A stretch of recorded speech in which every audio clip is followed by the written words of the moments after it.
Guy, bonjour Jean-François. On est sur le stand de Solo.io et j'ai le plaisir d'être avec Denis Jeannot. Denis, bonjour.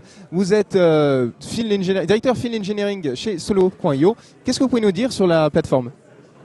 Bonjour, donc effectivement je travaille chez Solo depuis plusieurs années maintenant.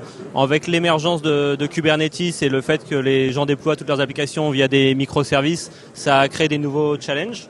Par exemple, dès que je déploie mes microservices, il faut que je les expose au monde extérieur.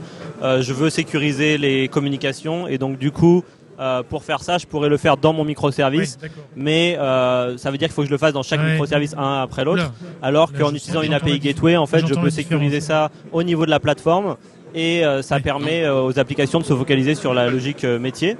Et donc on a commencé comme ça chez Solo avec notre API Gateway qui s'appelle GlueEdge, et au fur et à mesure on a vu l'émergence du service mesh.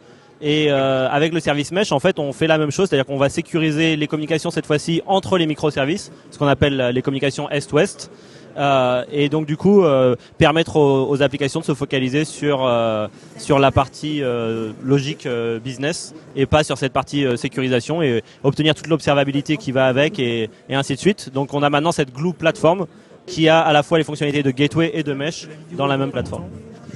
Justement sur cette plateforme, Denis, il y a pas mal de choses qui bougent en ce moment, il y a de l'actualité, ça va faire évoluer les choses pour les métiers, pour les développeurs. Effectivement, en fait, on est toujours à l'écoute des demandes clients et des nouveaux besoins, et en fait, on a ajouté pas mal de fonctionnalités, que ce soit du support de GraphQL, par exemple, natif dans la gateway, que ce soit le support d'AWS Lambda et ainsi de suite. Et on est aussi très engagé dans le projet Istio Ambient Mesh. Donc Istio, c'est le leader du service mesh, et avec cette nouvelle mouture, en fait, on va permettre d'avoir les avantages du mesh sans sidecar, en fait, donc permettre de mettre des microservices dans le mesh sans avoir à les redémarrer, pouvoir mettre à jour la version du mesh sans avoir à impacter ses applications, réduire les coûts et ainsi de suite. Donc on est très engagé avec Google sur ce projet pour qu'il soit prêt pour la production le plus rapidement possible, et on a déjà mis en place le support dans notre plateforme de cette nouvelle mouture d'Istio.